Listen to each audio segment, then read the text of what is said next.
Hey guys, Mark Ferrasci, ProTech Dog Training on Red. Now you'll notice that when I first came in with Red, I was talking about that I spent a couple, 2-3 days just to get a bond with him. And I think I've got that now. He's not too hard, he's an easygoing dog anyway. But I always do it to make sure we have building of trust and a bond between the two of us, right? We've also associated the click with click means food's coming. Click, treat, all right? Click, treat. Good. Now, at the same time, we did not have in the beginning a pinch collar on him. Now I've got a pinch collar on him. It's a little loose. We want it tight, but I'm not really worried about that.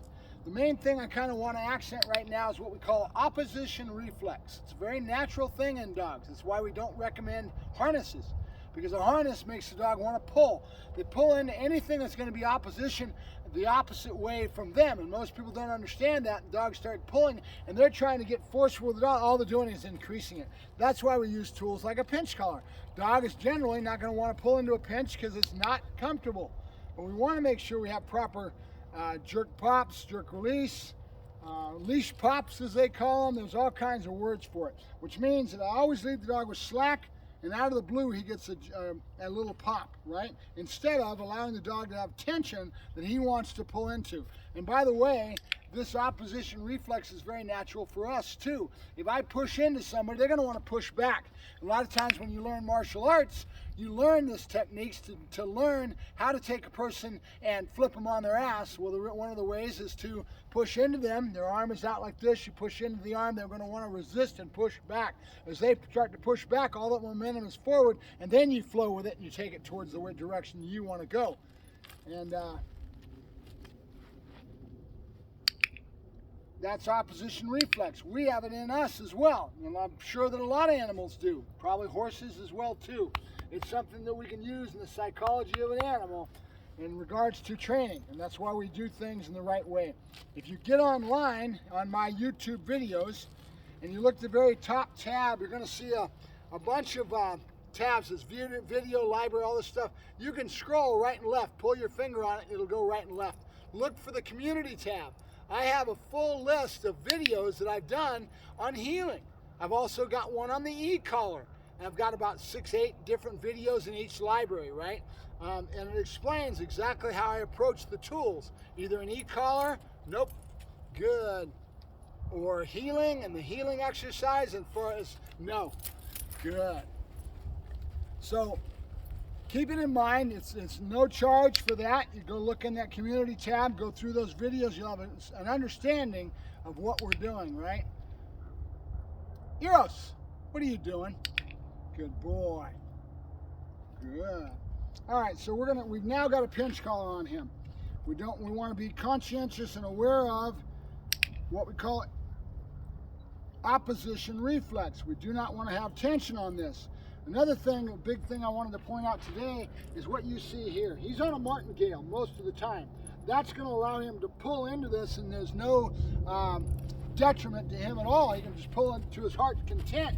And with that opposition reflex, that causes him to want to pull. So what I've done is what they call doubling up the dog. You'll see a lot of these trainers nowadays, and they get creative, and they've created some designs with a leash. One of the leashes has a little Y off the side of it and got another clasp, and you can hook that to the thing. And the idea is if the pinch collar comes loose, that other apparatus on the leash is going to catch the dog. Why? Why spend all that money with all these little design features, and they're trying to reinvent the wheel when you can do things the way I've been doing for over 20, 30 years? We call it doubling up the dog. All I've got to do is have a regular choke chain on him, a French choke, whatever it may be, or in this case, the martingale, and I clip it to the normal ring on the martingale, and then I clip it to the running end on the pinch collar. Now, if the pinch is going to come loose, the martingale is going to catch the dog. You've got him what we call doubling up the dog. If I ask you and you're doing protection and I ask you to double up the dog, it's because I want you to double him up on the choke chain and then on the flat collar. And then the flat collar, if it ever busted, the choke chain would catch him, right? That's a safety feature. And in this case, these pinches have a tendency to come apart every now and then. It won't happen that often, but it does happen. So when I say doubling up the dog, I'm asking you to put him on the choke chain and or a martingale, whatever the other collar that's going to be his catch-all, right? And the pinch. so that way if we lose a link in the pinch, it comes loose, that martingale is going to catch him. I don't need to buy anything extra. I don't need to buy anything fancy. I've been doing it for 30 years the old-fashioned way that works great. Why do I need to pay for all that other stuff? Hey, more power to you. Ignorance is great, isn't it? When you don't understand something, you look at this fancy little tool and you go, wow, that's a cool leash. Let me pay another $30 for that leash than I would if I went down and just got a regular nylon or leather leash that I use for my training, right? Now I've got a customer with a dog that I'm trying to teach how to handle the leash properly, and he's trying to slide down the leash and he's hitting this other little piece on the leash that's been designed to do something special. Didn't need it. All it's doing is getting in his way. I want a nice flat leash, either leather or a nylon, that I can run my hand down when I need to, no problem. Thumb in my loop, slack in my right hand, now I've got the dog, and I've got him doubled up. He's on the pinch, and he's on the martingale. For those of you that are going to say this pinch is way too loose, you're probably right. I don't need it tight right now on him. I'm doing something different. The proper fit has always been talked about, up towards the ears, and a really nice tight fit. I'm not going to do that to good old Red right now because he doesn't need it. All I need to do is teach him that he is going to have a little jerk pop, leash pop, whatever it may be when he tries to go out. He's never had something like this on him. I'm going to take it easy and take it slow, right? No reason to pound his head in on his first day with this pinch on him. He's never had a pinch. I'll tighten it up as he gets to be understanding of the corrections and what's going on. So now what I really want to do with Red anyway, is just get him used to routine and patterns, right? We're going to start building on pattern routine. What is that pattern routine? Going up onto the table, going onto to the buckets, to my place. Yeah. He has no clue of this, so let's see how he does. That's all I want him. There he is. He's on now. He doesn't understand what he's doing, but he's on it, right? So I'm just going to keep doing this. It's doing two things: getting him used to something different, following the lure, clicking, that's the positive. Look at that tail go. Yep, we go. We're going to keep things as positive as possible. There's no reason for me to do anything else. I'm just trying to get him to learn to follow the lure and to understand what that click means. That's the right answer, right? 2 and 2 always adds up to 4. You do the right thing, you hear a click, and you get a reward. He just sat, he gets a reward, right? Yep. He has no clue what this means, so we're just going to use energy to get him to do this stuff and to follow the lure. He's hungry. I fed him a half a meal this morning. I'll feed him a little bit more later. He's following that lure. This is his first time really getting into this. So far, all I've done is walk him around and show him a little bit of the clicker and the treat, but he has no clue, but he's going to pick up fast. He's a smart dog. So this is my first objective with a brand new dog after I've done my bonding for the first 2-3 days. All I'm trying to do is get him to understand and follow this lure. And that when he does the right thing, he'll hear a click and he'll get his reward, right? That's all we're trying to do right now. Associate the click. We're going to flood him with a lot of clicking, going to the bowls, going to the table. I want him to try it down today. Nope.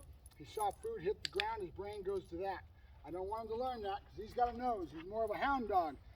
These Rhodesian Ridgebacks are basically a hound. Nope. Hey, no. Good, good, good. There you go. Good boy. Good. Yeah, good boy. Hi, Red. Hi, Red. How are you? How are you? He's wanting to go to the ground because it's very natural for a hound dog to go with a nose to the ground, right? So it's my fault for dropping the food on the ground, and you'll notice that I'm going to have a lot of work to keep him from learning how to do that, or to give him a negative that says that's the wrong answer. That's not what you're supposed to be doing. Good. Good boy, Red. Yep, come on. Good boy, good. Yeah, good boy. This is the first time he's done this. The very first time. I've never asked him to go to a bowl or to follow a lure like he's doing right now. Look how receptive he is to it. Yep. Yeah, good boy. Good boy. And this is because I've taken the time to build bond with him where he trusts. And now he's saying, yeah, that's where the food's at, right? A lot easier to do it this way than to sit here and try to yank the dog around and have a negative from day one, right? Not my method. Good boy, good.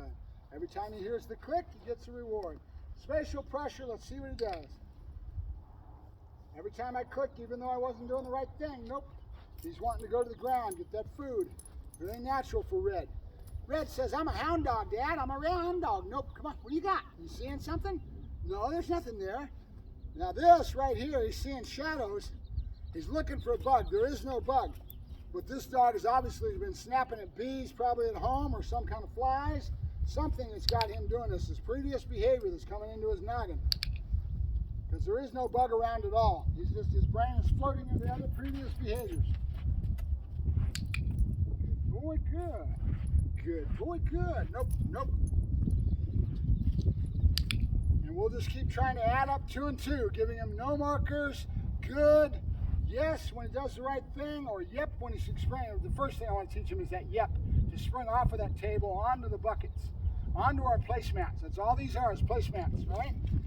And I use these feed buckets that I get down from Tractor Supply to start giving the dog a little bit more back end awareness. There he goes. Right when he stepped, I gave him a click. He's a smart dog. He'll figure this out. Every time he tries to go to the ground, I'm going to give him a negative marker and pull his head up and not let him win. Yeah. Nope. Nope. Good. There you go. Good boy. Good. Very intelligent dog. As long as I'm consistent and consistent in my work, he will figure things out and he'll start giving me what I need. Good boy. Good. Yeah, that's a good boy. That's good. Yeah, that's good. There you go, Red. That's good. That's good. Huh? Hi, Red. Hi. Hi, Red. Yes. Keep our relationship as positive as possible. Basically start our patterns and our routine that he's going to start learning from. Good boy. Yep. Come on. Nope. Come on. Do not let him go to the ground and get that food. Even though it's there, I won't let him win. I'll keep him checked up and try to give him a no and not let him have that food on the ground. Because once he starts learning to go to the ground, he's already learned to go into opposition reflex. He's already learned to yank into pressure, right? And to win because he's such a big dog. My goal is to not let him have a winning opportunity. I see 3 pieces of hot dogs. I'm not going to worry about it now. Yep. Good boy, yay. All I want is this right now. Nice short little session. Just giving him some basics. Whatever his brain is giving me, I'm going to kind of go with that same pattern. And keep the pattern to build on, right? We're building on this pattern for the next time. Nope. Yay, good boy. Good boy. Yep. Yay, good boy. Good boy. Yep. Patterns of 2s and 3s. Yep, then break, go to something else. Same thing's applying though. He's following that hand. That's where he's getting his win. He's winning because the food is in that hand. Good boy. Yeah, and all I did is waited for him to sit. As soon as he sat, he got a click. I'm going to end this on a high point, so I'm going to end it by going my yep command. Good boy, Red. Yep. Good boy. Good. Yay. Keep it exciting. Yep. Nope. Nope. Don't let him win. Don't let him have it. Even though I dropped it, it's my mistake. He can't learn that that's going to be a winning thing. Nope. Nope. Good. He has to learn that the rule is he's going to get checked every time he tries to put his head down to get to that food. It's not allowed, right? And as long as I stay consistent, he'll stop even trying because he'll know he'll get checked every time. I've just got to be consistent. Yep. Yep. Good boy, good. There you go. Good boy, Red. Good boy, Red. Yep, that's it. We're done. No, come on. Nope. All right, Mark Ferrasci, Protect Dog Training with Red's first session. Talk to you later.